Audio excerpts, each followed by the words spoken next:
guys, Marsinged here, bringing another Dragon Ball Z Dokkan battle video. And so tomorrow night, or afternoon I guess, depending on where you are in the US, part 3 of the anniversary is finally going to drop, and we are going to get a bunch of new content.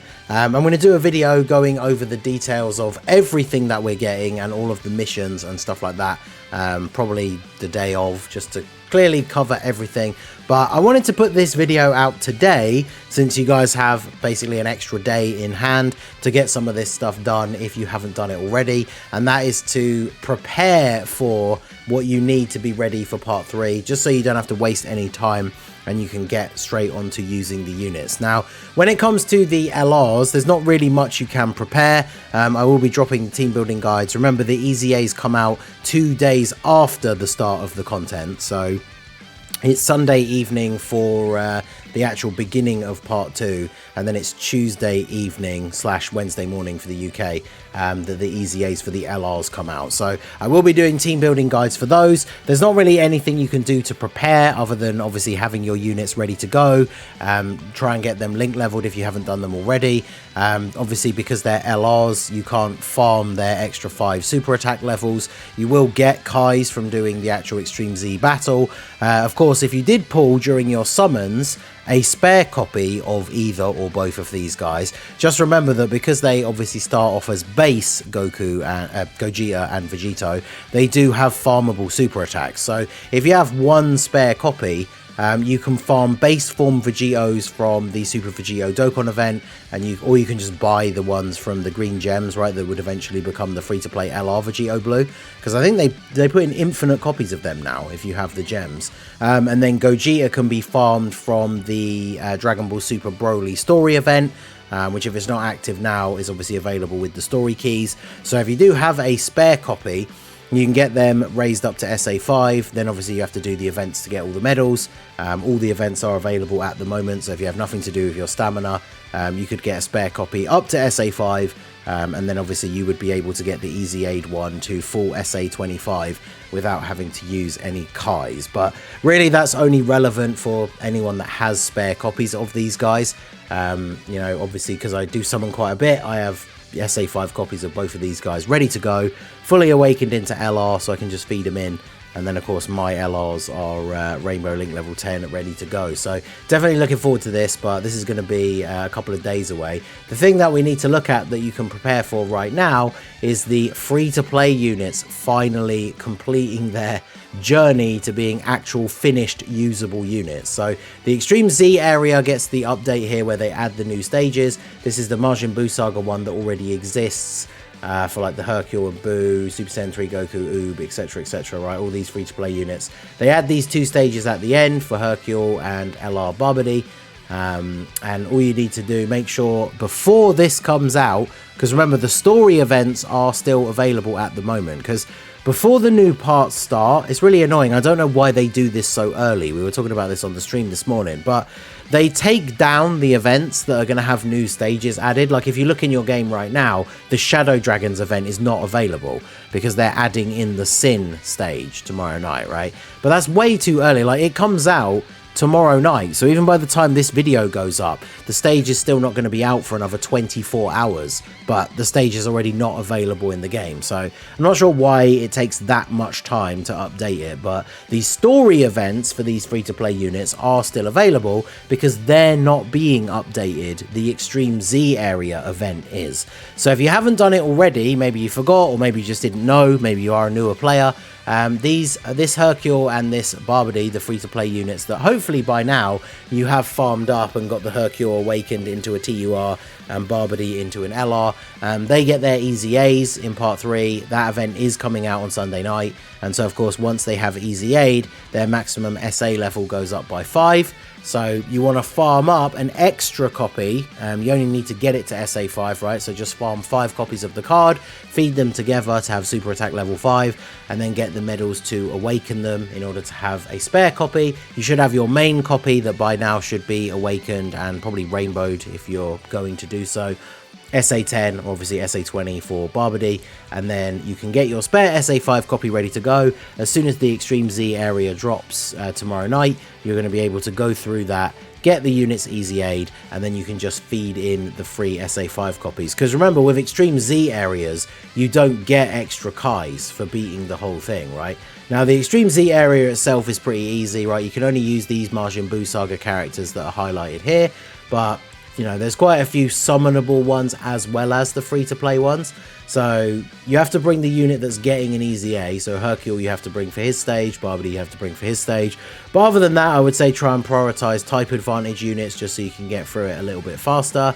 For Barbody, you've got units like the free-to-play Super Saiyan 3 Angel Goku that already has an easy A. Like a bunch of these units that already have their easy A's. Like if you do Hercule first, you'll be able to use Hercule, Oob, this Goku, Super Saiyan 3 Goku. These are all like free-to-play units that will just be really, really good at beating that stage nice and easy. So beating the stage is no problem.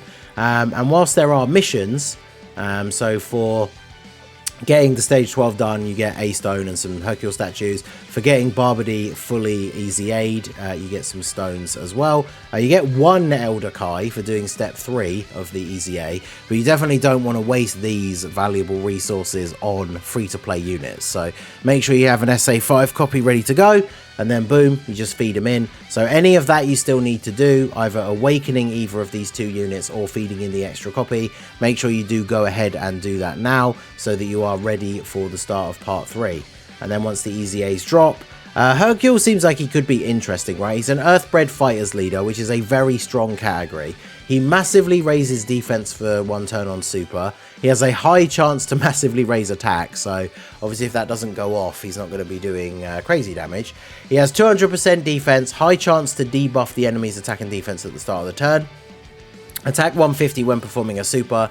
Key 3, additional attack and defense 50 and seals the enemy when there is another World Tournament ally. So obviously, like a good team for Earthbred Fighters, you could use this guy as your free-to-play leader and then run the Tech 23rd World Tournament Goku.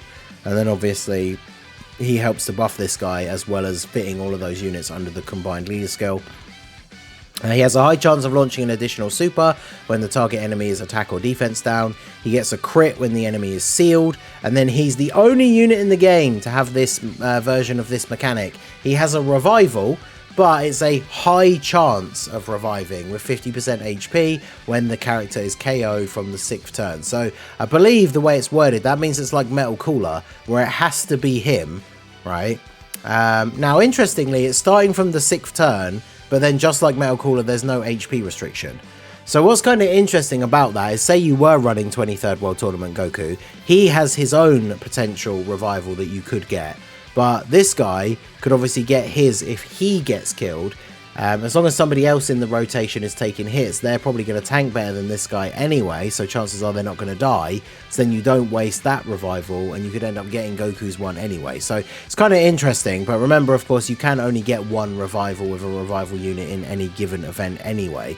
But the good combo with the World Tournament Goku is obviously the fact that any other unit reviving activates his passive as well. So, but I mean, it's going to be funny. I'll obviously do a video on this guy when his Easy A is out, and I wonder how many attempts we will get to try and get him killed to get the revival, and then we don't get the 50%, like we don't win the coin flip, and then you just die. Because it's something that you obviously don't want to like rely on. Because if you say you had a scouter effect active and you see that an enemy is super attacking you, and you put Hercule there on purpose because no one else on the rotation has a revive, maybe no one else on the rotation actually would even be able to tank it, and then you don't win the coin flip, so you just lose.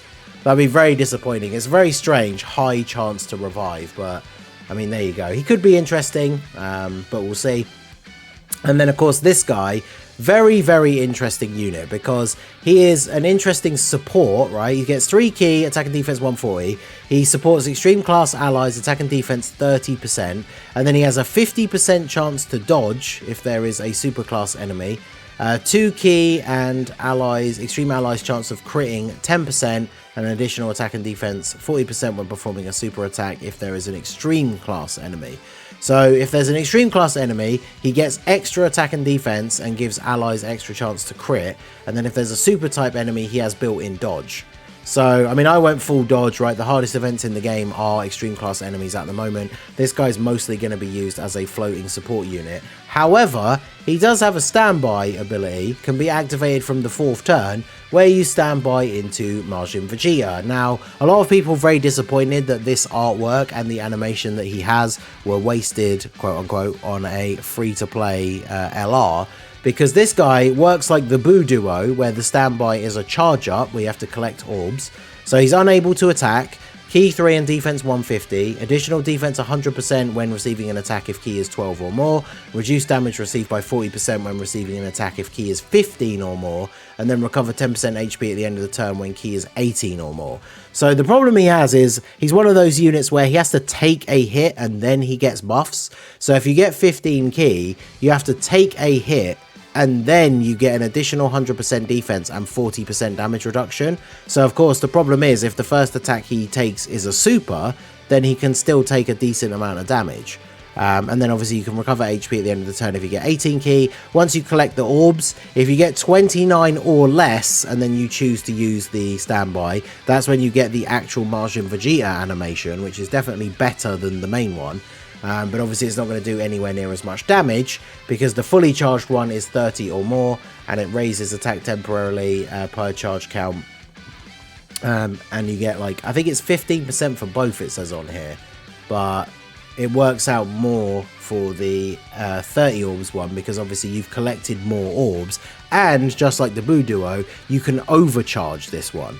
So obviously getting the Boo Resurrected animation is more powerful, but the Majin Vegeta one is better. So obviously I'll do a video on this guy and we'll try and use both of them. I mean, I probably won't use him that much outside of doing that, if I'm being completely honest, but I feel like if I was ever going to use him just for fun on like a challenge run or something like that, I probably would just only get the 29 key one on purpose, just because I really want to see that Majin Vegeta animation. But yeah, so make sure you get these guys extra copies farmed up to SA5.